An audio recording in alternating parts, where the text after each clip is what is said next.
One of the important things about this instrument, of course, it can play any sound that you choose.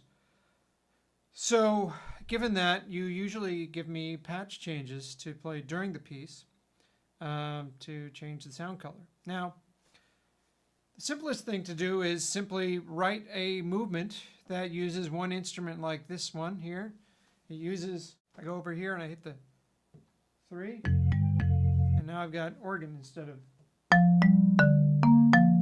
marimba. So, you know, I can go over, look at the note, look at the pad that says the number, hit it, and then I go, and then I make my change. Now I want to play organ. Okay? I love playing organ and bass. And I love playing mono. It's fine. I can set the sustain pedal, or I can electronically play monophonically, so that my notes can play legato a little bit, run into each other, but I actually don't have to pedal it. That's built into the instrument. To play monophonic is totally natural for this instrument, unlike a vibraphone, or this is more like a synth in that respect. So keep it simple, keep mono lines. I love that. That's great. I can play more melodically that way if you'd like, or as a bass function. Another way to do it is to make patch changes while I'm playing. Now, here's one that's a reasonable patch change over here. I have a little gesture here. I don't know what, I think that's on a vibraphone or marimba, believe it or not. And then I go over and I play a celeste sound. I've got several beats to get that done. So when I play my little gesture, I go and I reach over, I look at the thing. I want to make sure I get the patch change right, so I look down. Having that time to look down and make sure I got it and that the light goes on for the next patch is very nice. I don't have a button that gives me feedback. I have to see that the light goes on. So I like that extra amount of time I got here.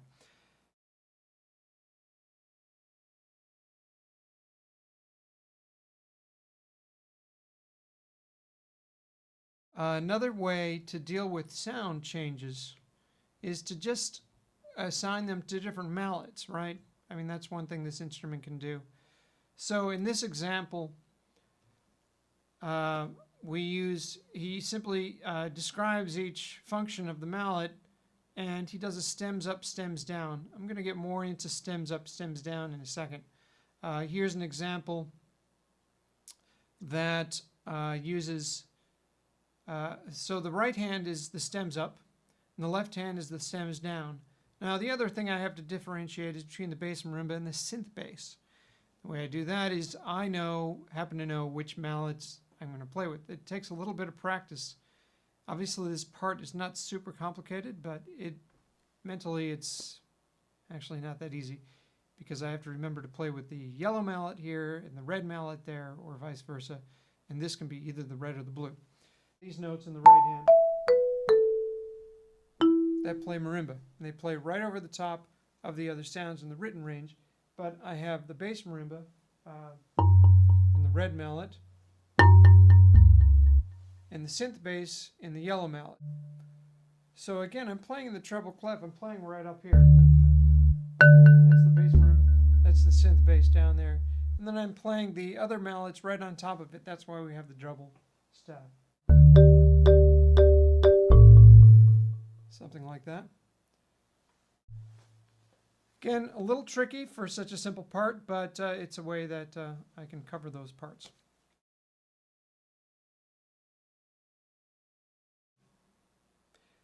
There are other ways of doing patch changes that are a little trickier, and they involve writing the sample, writing the things in here, and doing something I'm often requested to do, and that is to also play samples while the things are happening. So this would be maybe a conventional way to write something where you write it here and then you put the sample on another line.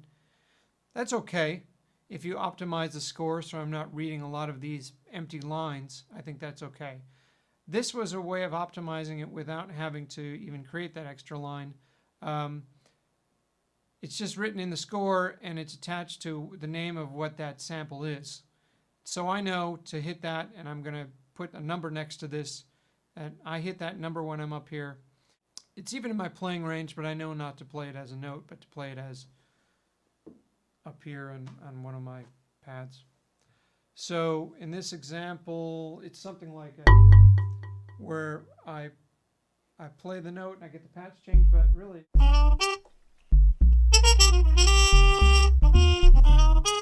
or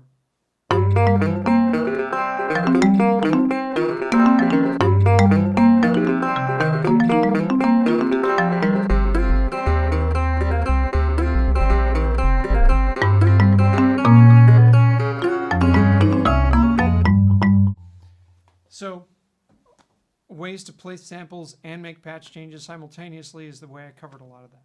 So it can be done. It's tricky. It requires a lot of programming on my part, but if it's a fun piece, I'm willing to do it. Stem differentiation and how you might consider having a different sound on the right and the left hand. I could show you an example of that. Here's, of course, an example in notation where this A is unique from that A, and this B flat is unique from that B flat in terms of its sound. These are actually playing on different MIDI channels, and the reason for that is I could keep the one mallet on this side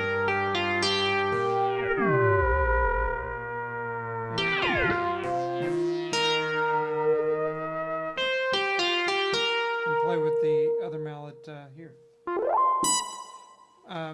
So glisses can be done, as you just heard. This instrument is quite easy to gliss on.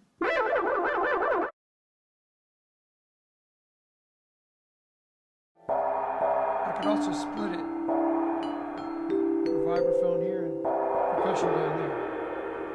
That's a standard keyboard thing to do, and it's easy to do on the marimba Lumina as well. So don't be afraid, for me as a player, to write chords and just say improvise around this. I'm cool with that. I like that, actually. Or if it's not jazz chords, it could just be ad-libbing with sounds in various ways. I have a lot of ways to play with sounds. If you want to get specific using things like bar location, you can do that. One way in which you could write bar location notation would be, as I did in this piece here, using a line above. In this particular patch, you see it says zone 1 through 5. There are 5 vowels that play as I move up and down this key.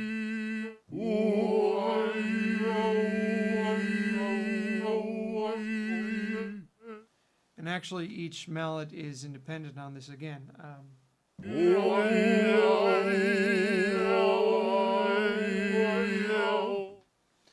So there you go.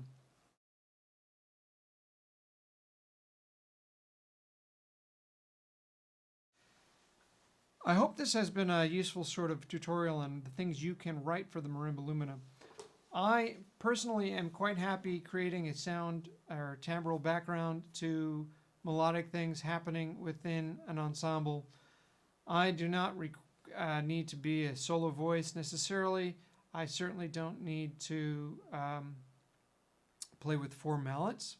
Playing with 2 mallets is perfectly fine for me. And also, I do not need and prefer not to play with mallet sounds most of the time. That's typically what I get asked to do because the instrument is called a Marimba Lumina, but I just like to call it the Lumina, and I prefer if you think of it as a synthesizer controller and let your imagination go from there. Perhaps that ends up being mallet sounds, but if you're exploring a little bit more, I think you'll find that I can bring a little bit more to the table